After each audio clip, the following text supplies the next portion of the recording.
नमस्कार दोस्तों, स्वागत है आपका हमारे इस चैनल धूप धनुषी आरती में। दोस्तों, आगम तत्व विलास अनुसार पंचोपचार के विषय में जो है आज बताएंगे आपको। पंचोपचार के विषय में मैंने आप लोगों को जो है षोडशोपचार के बारे में बताया है। उसके बाद जो है मैंने दशोपचार के बारे में बताया, पंचोपचार के बारे में बताऊंगा, उसके बाद अष्टादशोपचार के बारे में बताऊंगा। ये जो है क्योंकि सबसे ज़्यादा अगर चलन देखा जाए, खासकर काली कुल में ये चलन जो है सबसे ज़्यादा है। ये है कि षोडशोपचार, दशोपचार और पंचोपचार, इन तीन उपचार पर ज़्यादा ध्यान दिया जाता है। अश्वक्रांत आदि यानी द्रविड़ प्रदेश, वहाँ पर जो है जैसे कि द्वादश उपचार, अष्टादश उपचार, सप्त उपचार, इसके ऊपर ज़्यादा ध्यान दिया जाता है। पर आगम तत्व विलास वैसे काली कुल का ही मूल विषय के आधार पर बना है, तो यहाँ पर भी अष्टादश उपचार ही प्रथम दिया गया है। पर मैंने यहाँ पर जैसे पहले आप लोगों को षोडशोपचार बताया, दशोपचार बताया, पंचोपचार अभी बताऊंगा मैं, उसके बाद अष्टादश उपचार। अष्टादश उपचार जो है, जो लोग बहुत विस्तृत से उपचार आदि करते हैं, बहुत सुंदरता से अपने परिवार में या फिर उनकी परंपरा है वही करते हैं, पर ज़्यादातर लोग षोडशोपचार करते हैं काली कुल में जो है। उसके बाद अगर संक्षिप्त में करना है तो दशोपचार, और नित्य प्रतिदिन या उससे और संक्षिप्त में पंचोपचार करते हैं। तो पंचोपचार में कहा गया है, गंध पुष्प तथा धूपं दीपं नैवेद्यमिव च पंचोपचारमुष्टिद्या पंचोपचारा पंचोपचारा मुददिष्ट्य, अर्थात जो है तंत्र ज्ञाता मुनिगण गंध पुष्प धूप दीप तथा नैवेद्य को पंचोपचार कहते हैं।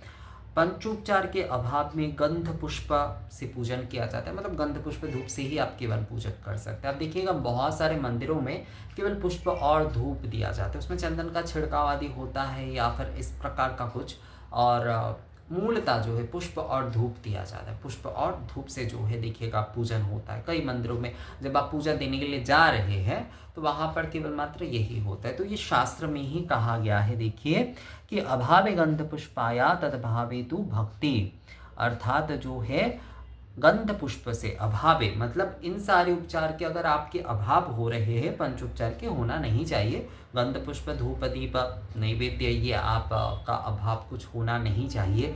जैसे कि हमने चंदन दिया, पुष्प दिया, उसके बाद धूप दिया, दीपक दिया, और जो है नैवेद्य में हमने कुछ फल आदि दिया, जो कुछ भी हम देना चाहते, शर्करा आदि भी हम केवल मात्र दे सकते। तो ये पंचोपचार का सरल, सबसे सरल विधि होता है। पंचोपचार का विधि जो है उससे भी सरल, मतलब जो है अगर उसका अभाव होता है, तो उसका अभाव अगर हो रहा है तो वहाँ पर जो है केवल गंध पुष्प से पूजन किया जा सकता है। केवल गंध पुष्प से पूजन किया जा सकता है, गंध पुष्प धूप से ही जो है केवल पूजन किया जा सकता है। और एक मत में ये भी कहा गया है, आगम में ये भी कहा गया है कि अगर पुष्प नहीं मिल रहे तो पत्र से कीजिए, पत्र नहीं मिल रहे हैं तो औषधि जात द्रव्य, औषधि मतलब ये धूप आदि जो होते हैं ये औषधि होते हैं जिसे आप संग्रहित करके रख सकते हैं, तो उससे भी आप जो है पूजन कर सकते हैं। केवल मात्र धूप से भी उस समय आप पूजन कर सकते हैं। और इन सभी चीज़ों के अगर अभाव हो रहे हैं, मतलब गंध पुष्प धूप आदि सभी का अगर अभाव आपके लिए हो रहे हैं, तो केवल मात्र तद्भावे तु भक्तिता,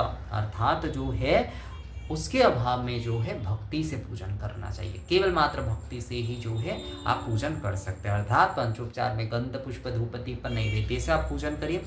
बहुत सारे लोग कहते हैं कि दादा अक्षत का भी उल्लेख होता है। असल में पुष्प जो होता है ना, पुष्प पत्र अक्षत, ये एक ही साथ आता है, तो इसलिए गंध पुष्प धूप दीप नैवेद्य यही ऑर्डर है एक्चुअल में। इसमें आप पुष्प दे सकते हैं, इसमें आप जो पुष्प के साथ आप अक्षत दे सकते हैं, आप पत्र दे सकते, पत्रमाला, पुष्पमाला, ये सभी आप दिए जा सकते हैं, उसमें समस्या नहीं है, वो इसी में आ जाते हैं। पर गंध पुष्प धूप दीप नैवेद्य ये होता है पंचोपचार, क्रम जो होता है वो यही होता है। और अगर इसके अभाव हो रहे हैं तो इसमें आप जो है गंध पुष्प या गंध पुष्प धूप आदि से आप जो है केवल मात्र पूजन कर सकते हैं। और उसके अभाव में अगर उसका भी अभाव हो रहा है तो उसमें मतलब गंध पुष्प या फिर धूप थोड़ा सा अगर आपको अभाव हो रहे हैं तो वहाँ पर आप जो है केवल भक्ति से, गंध पुष्प से भी अगर पूजन नहीं कर पा रहे तो भक्ति से आप पूजन करिए, केवल भक्ति से आप पूजन करिए। तो यही विषय है कि आगम तत्व विलास में जो है पंचोपचार के विषय में कहा गया है। ये विषय पंचोपचार का जो ऑर्डर है वो गंध पुष्प धूप दीप नैवेद्य है।